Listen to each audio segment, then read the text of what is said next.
چیکار کن؟ غنیمت بدون این فرصت را.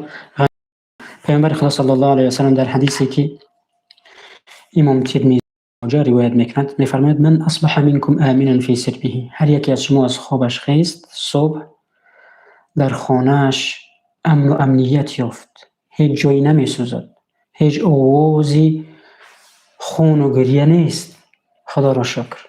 در وطنش، در سرزمینش، در خانهش امن است. ببینیم بعد از امنیت پیامبر خدا صلی الله علیه و سلم چی گفتن؟ معافا فی جسده، عافیتی در جسمش است، هیچ جای جسمش بیمار نشده است، هیچ جایش فلج نشده است، به هیچ بیماری گرفتار نیست.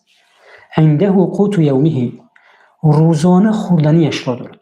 روزانه کدامی از ما و شما بیننده عزیز روزانه خوردنی اون را نداریم؟